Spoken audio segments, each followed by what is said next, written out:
And this is why it is so important that we get this right.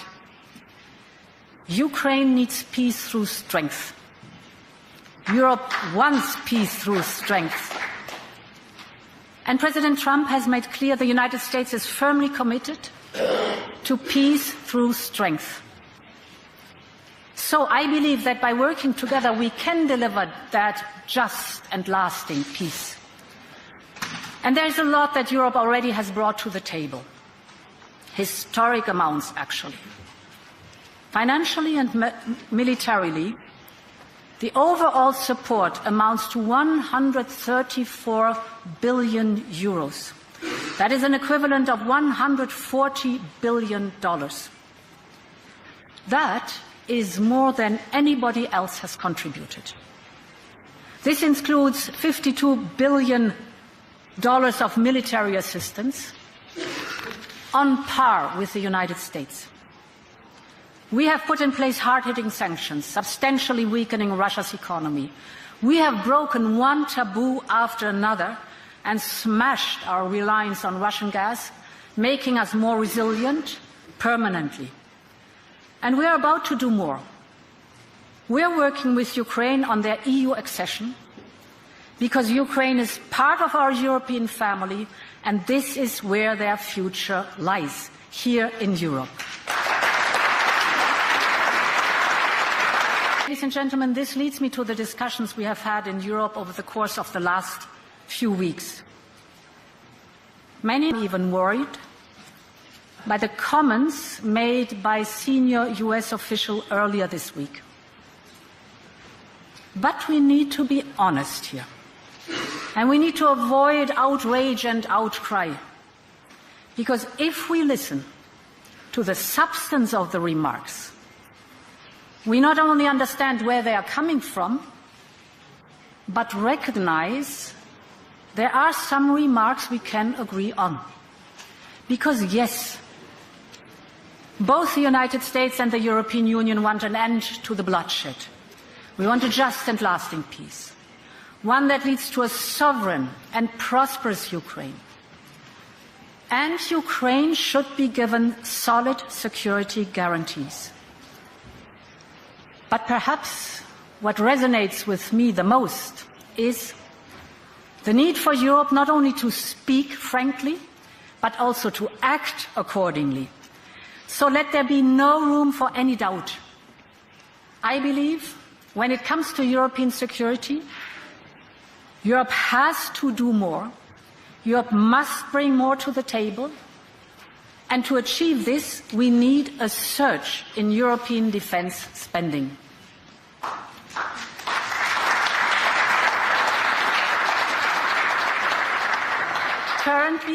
Currently, yes, our defense spending went up from just over 200 billion before the war to now over 320 billion last year. But we will need to increase that number considerably once again. It will mean hundreds of billions of euro of more investment every year. So we need a bold approach. Let's take one step back. In previous empowered member states with extra fiscal room, member states to substantially increase public investments linked to the crisis. I believe we are now in another period of crisis which warrants a similar approach. And this is why I can announce that I will propose to activate the escape clause for defense investments. This will allow member states to substantially increase their defense expenditure. Of course, we will have to do this in a controlled and conditional way. And I will also propose a wider package of tailor-made tools to address the specific situation of each and every one of our member states, from their current levels of defense spending to their fiscal situation. Second, for a massive defense package, we also need a European approach in setting our investment priorities. This will allow the investments in much-needed defence projects of common European interest. And thirdly, we will step up our work to accelerate the accession process of Ukraine to the European Union. We have made significant progress already, but again, now is the time to move mountains in the European Union. Increase the spending possibility of the national budgets, have common European funding for projects of common European interest, and accelerate the accession process of Ukraine. This must be the goal of the new Europe that is working for these goals intensively.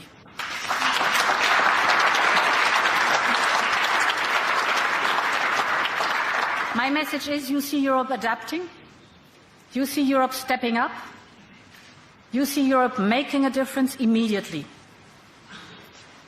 Ladies and gentlemen, what is being discussed here today is ultimately about us, our prosperity, our economy, our security, our ability to make good on Europe's enduring promise of peace.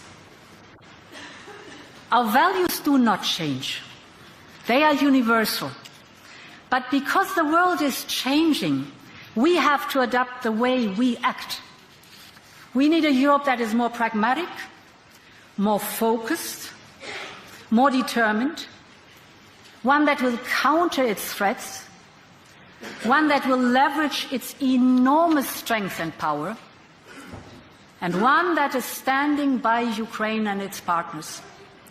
And there's a lot that this Europe can do, and it will rise to the moment. Thank you very much, and long live Europe.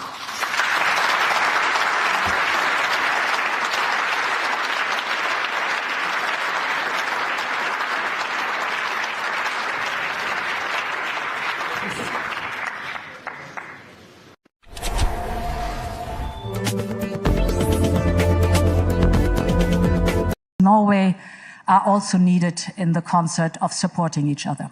Will Europe be at the negotiating table? Absolutely, because Ukraine needs a just and lasting peace. If we want to achieve this goal, and it's very important that we have a true peace, because as I said, others are watching, whether we stick to our principles or whether we give up. Then this is only possible with the European Union standing by Ukraine, because one of the components you just mentioned is security guarantees. Another component is the accession process of Ukraine to the European Union, preconditions to have a just and lasting peace. And therefore, the answer is given by itself. President von der Leyen, thank you so much for your time.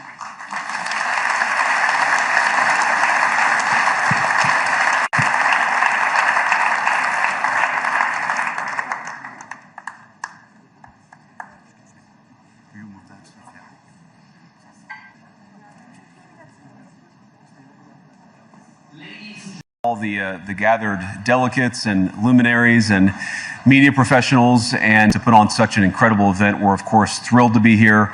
We're happy to be here. And you know, one of the things that I wanted to talk about today, earlier, I was here last year as United States Senator.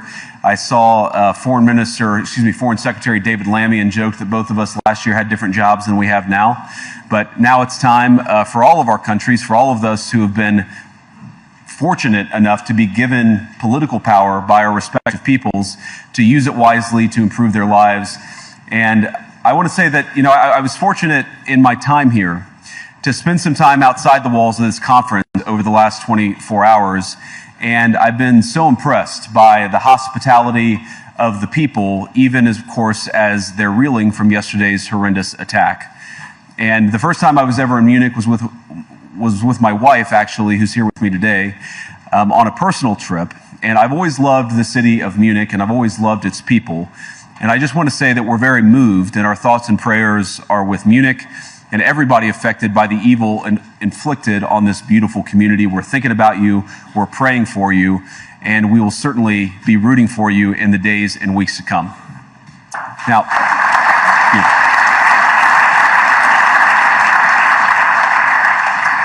I hope that's not the last bit of applause that I get, but we gather at this conference, of course, to discuss security, and normally we mean threats to our external security. I see many great military leaders gathered here today.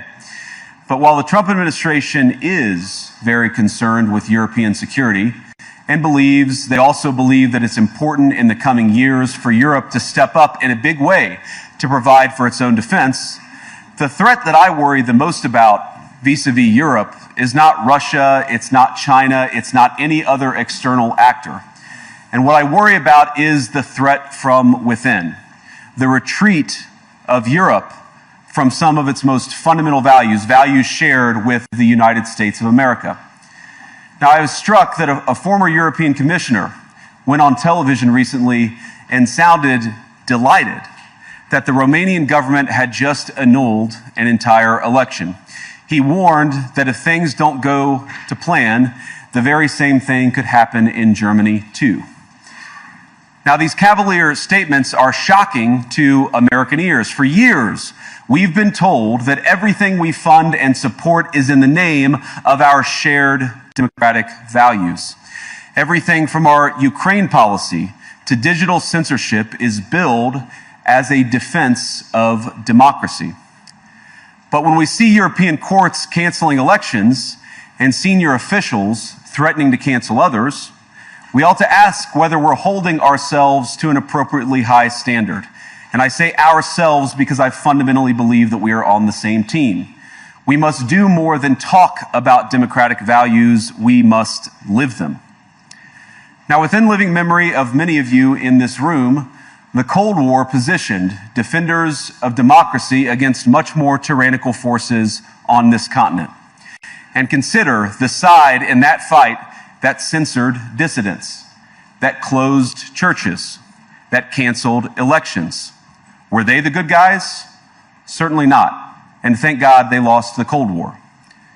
They lost because they neither valued nor respected all of the extraordinary blessings of liberty.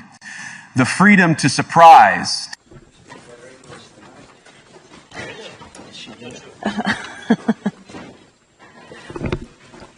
Well, thank you, everyone, and thank you so much for joining us. This is, of course, the panel on the future of U.S.-Ukraine security cooperation. And I have to say it's been quite a week. So here on stage, Volodymyr Zelensky, the President of Ukraine. President, thank you so much for joining us. Sheldon Whitehouse, Democrat Senator, ranking member of the Senate Committee on Environment and Public Works, Lindsey Graham, Republican Senator, Chairman of the Senate Committee on the Budget, Jean Shaheen, Democrat Senator, ranking member of the Senate Committee on Foreign Relations, and John Cornyn, Republican Senator, member of the Senate Select Committee on Intelligence, of course, all of the United States of America. So first, if we just focus on President Zelensky for just a couple of minutes, President, to try and understand the week that was. There are many questions on what kind of peace deal Donald Trump is talking about. We also just heard from JD Vance. I mean, he's already in Ukraine.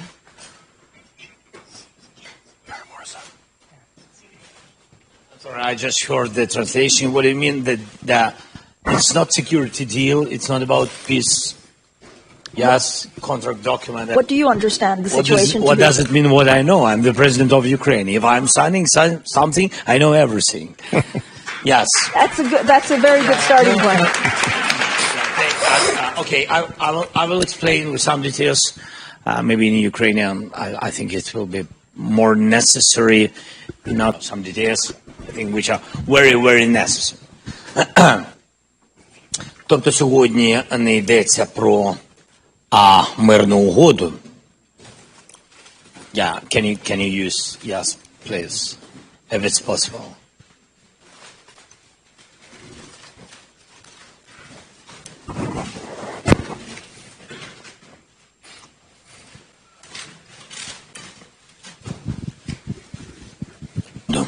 Хоча скажу вам відверто від себе, назвав Путін. І дійсно це Ukrainian, you don't have translation? Not yet. Yeah, change the channel, please. 7? Channel 2? 7. Channel 2? Yeah. Channel 7. 7? For the translation in English, I think channel everybody 7. has the same channel. 7. Okay. Channel 7. Please. Я сказав, що сьогодні не йдеться розмова про мирну угоду. І також зауважу, багато всього зруйнованого, передусім життів. Все це приніс Путін і тільки він. І не треба шукати посередництва між Україною і Путіним. Нам потрібна тверда підтримка сильної країни, Сполучені Штати, сильного президента Трампа. Нам потрібна його підтримка і бути на нашому боці. Я не вважаю, що може бути щось між нами посередині, бо не дві країни воюють одна з одною, а Росія принесла війну на нашу землю, і ми її, я вважаю, гідно захищаємо. Мирна угода не може бути підписана в Мюнхені, тому що це Мюнхен. І тут немає президента. І тут ми пам'ятаємо, які речі були підписані колись. Так? І я таких речей не повторюю. І тому дуже важливо зрозуміти, мирна угода може бути тільки план про закінчення війни, який передусім повинен бути проговорений і підтриманий між Україною, президентом, і Сполученими Штатами, виключно президентом. Також обов'язково треба важлива роль для країн Європи, тому що ми говоримо про гарантії безпеки як головний момент в будь-якому документі про припинення війни або закінчення війни, гарантії безпеки для України, для всієї Європи, і Україна є частиною вже Європи і буде частиною рівноправною Європейського Союзу. І для нас голос Європи дуже важливий за столом, а не десь за лаштунками. Вони рівноправні партнери. Це можна подивитись через той вклад грошовий і військовий, гуманітарний, різний, фінансовий, який Європа вкладала разом з нашими друзями Сполучених Штатів Америки. У нас була велика бесіда, довга бесіда. Я подякував двопартійній підтримці, дякуємо сенаторам, конгресменам, людям Сполучених Штатів Америки. І я дуже вдячний людям Європи за те, що всі ці люди, суспільство передусім, підтримали життя українського суспільства. Ось про що йдеться. Що стосується моєї зустрічі з американськими колегами, у нас багато зустрічей, я цьому дуже радий. У нас була хороша розмова з президентом Трампом, і ми отримали пропозиції щодо інвестування в critical minerals України, і ми про це багато говорили. Я говорив, що треба захищати Україну, наші ресурси. Чому їх треба захищати? А якщо ми говоримо прагматично, а не тільки про безпеку Європи, хоча я вважаю, що безпека Європи передусім, і люди – це пріоритет, але говорити можна і фінансово, прагматично. Коли ми говоримо про захист наших ресурсів, щоб вони не попали в руки повністю окупаційній Росії і також їх союзникам, треба все це захищати. А якщо країни їх це захищають, це дуже важливо. Коротше треба. I'll be short. Okay, it's difficult to be short, sorry. But because it's very necessary to explain all the details. That's why I said that, yes, we have to save these minerals, and those countries, we are thankful to all the support, but those countries who will support us and who will save this, of course, they will have priority to invest in it, because we need jobs and investment, and then we will divide profits with it, and don't give to North Korea, maybe China, I don't know whom Russia will and want to give it after occupation. We need to save it, critical minerals, and a lot of different things. That's my message.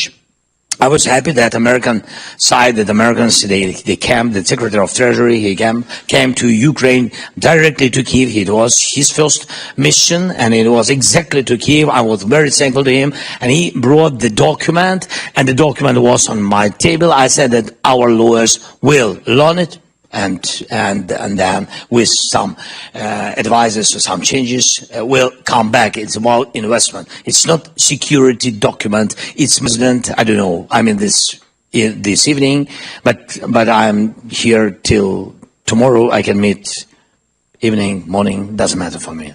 Like President Trump said, so you can come when you want. I'm always in Washington. I can say to Vice President, you can come anytime. I'm here in Munich, and I'm ready to meet. Yes, I mean that I will not sign. The ministers will sign, but they will sign right memo how to save critical minerals and etc. If it will be if it will be ready, I hope it will be ready. That's all.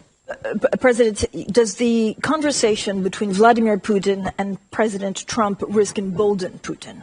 Right. So how do you view this specifically? Are there risks and dangers for the U.S.?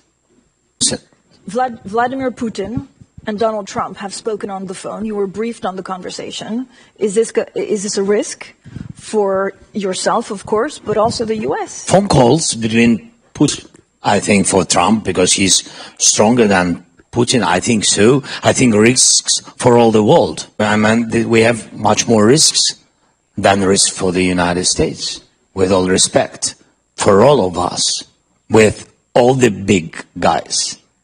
And I think it's very necessary. As I said at the very beginning, I had good conversation with the President Trump. We had some phone calls, and he had phone call with Putin, and he said to me, I think that that he wants to stop the war. I said to him that he is a liar, and you can count on it. I hope that you will pressure him, because I don't trust him.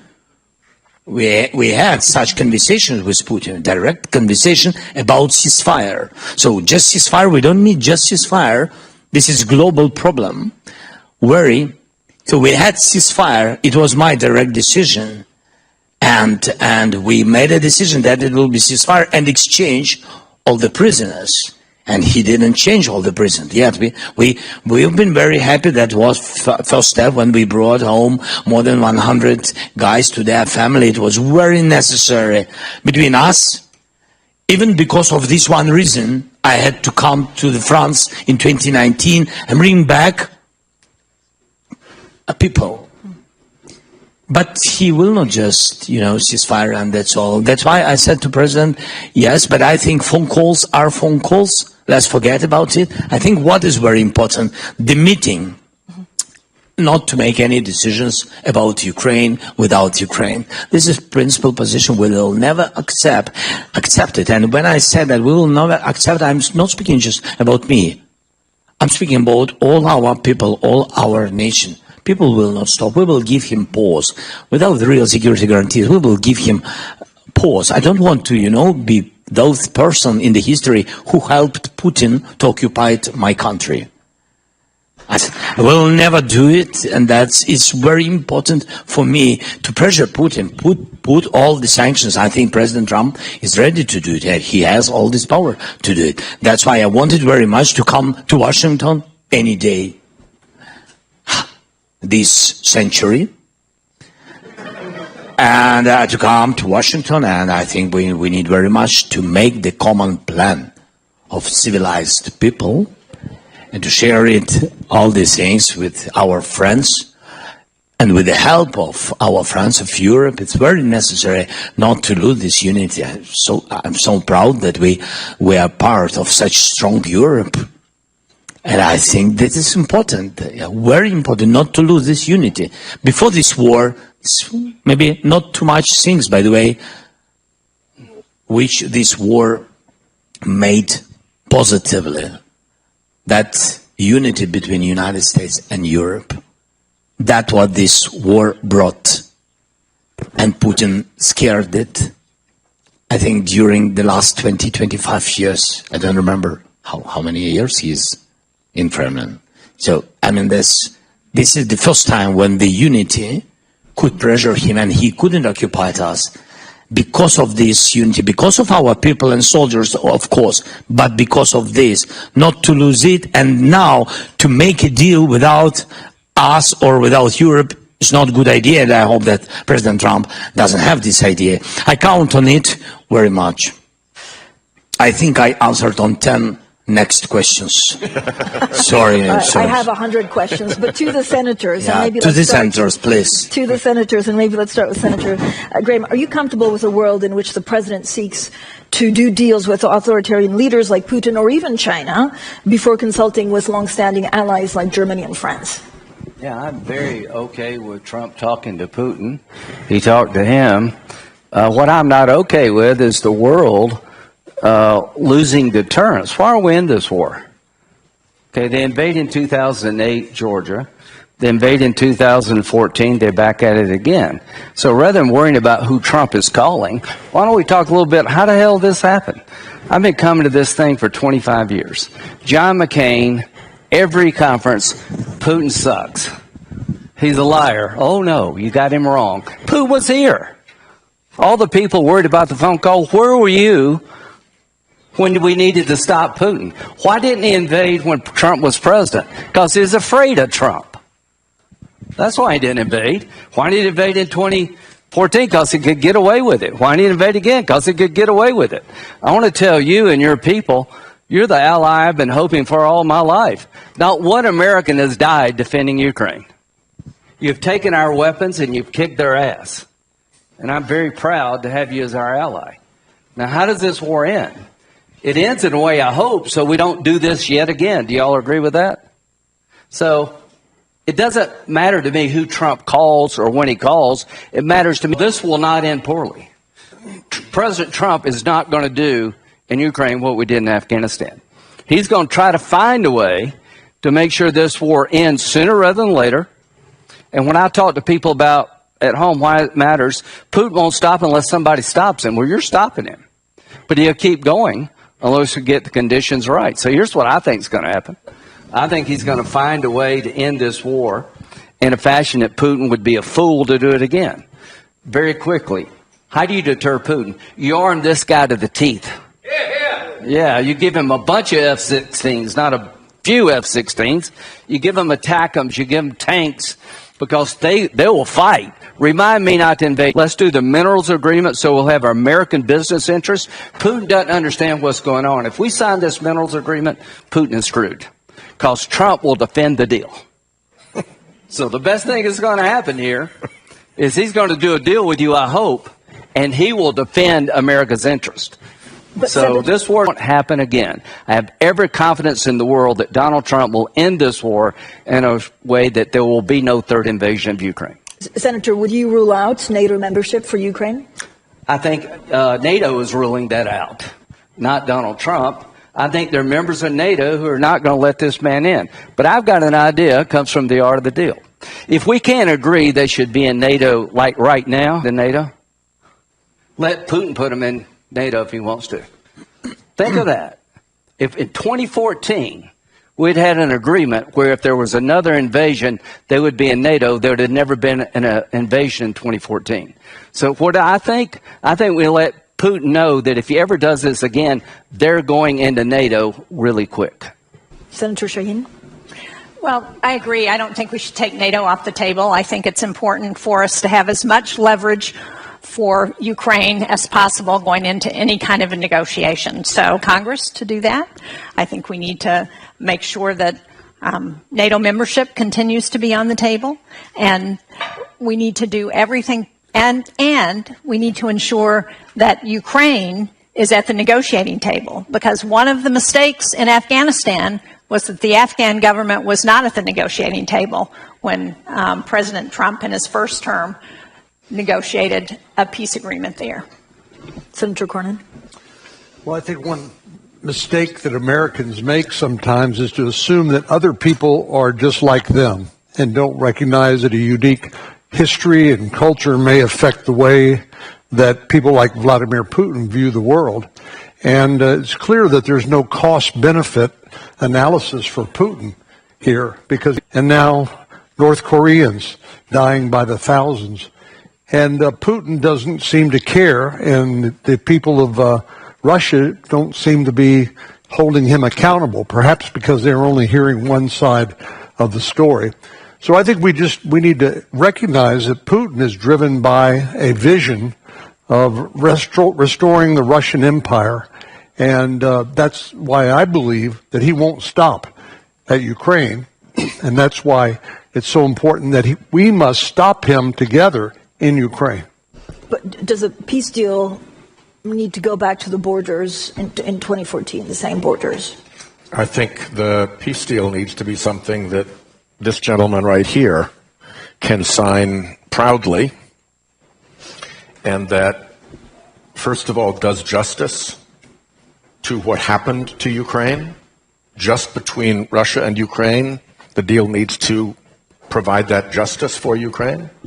Second, it needs to be structured in such a way that it sends a message that there is no next Ukraine, that Russia does not just move on to another country to play the same script. And the third thing is we need to set it up in such a way that they think, maybe not such a great idea. And there's one thing I feel obliged to add, because we are Codell McCain. We still keep John's name. Partly that's out of affection, but partly it's out of honoring his commitment to hold fast for the Senate. There is strong majority, super majority, in favor of supporting Ukraine, seeing this through, making sure this does not come off as a win for Putin and embolden him further. And big core of people like Dick Blumenthal, who's been in 6 times to Kiev to, battle for this. There is a very strong reservoir of determination.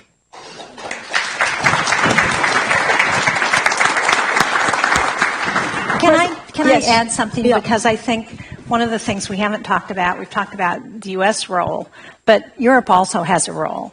The sanctions that we've put on Russia are a lot stronger if Europe to ensuring that Ukraine can defend itself. So we've got to remember that it's important for us to act together. Yeah, and what did we get wrong in 2014? What did we get wrong in 2014? Well, we didn't give Ukraine much weapons at all. We gave you a lot of blankets. So we didn't have the policy of giving you what you need to defend yourself, right? We didn't mention anything about the consequences of another invasion. We didn't seize the moment to integrate our economies by doing mineral deals. Everything we didn't do in 2014, we better do now. Including going after that shadow fleet that is keeping his money flowing in. That shadow fleet has gotten away with way too much. But President Zelensky, what we understood from President Trump is that there'll be no NATO, no U.S. troops, and Trump is happy to carve up land. So again, a reaction to what we've heard this week, and how would you sell it back home? What's been the reaction in Ukraine?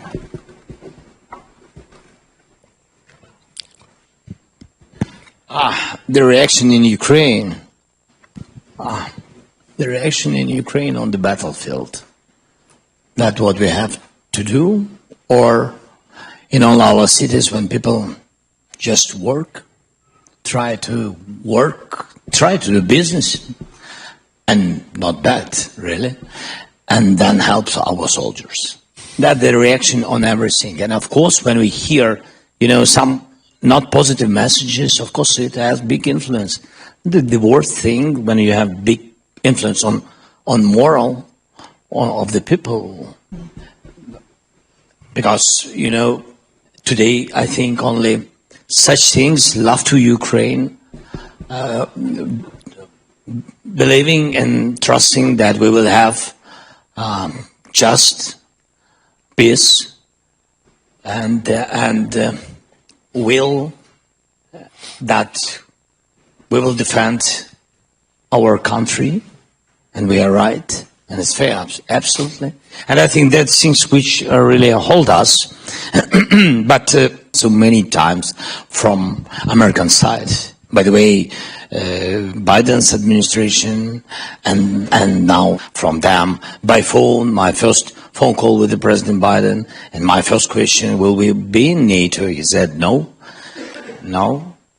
And I said, we will see. And then we had more meetings, more questions, but be very honest, United States, they never saw us in NATO. They just spoke about it, but they really didn't want us in NATO. It's true. I'm not about people, and there are a lot of congressmen, yes, senators, it's true, who've been all level of leader of the country. On the level of president, never I heard it, but during my term, I never heard that we will be in NATO. Respect to everybody, that's the question to the policy of the United States or of the White House. This is the policy that Ukraine is not in NATO. But it doesn't mean that we can't change this, because now we see NATO, but we really have strong army, which can really make stronger NATO everywhere and in interest of NATO. And we will ask tomorrow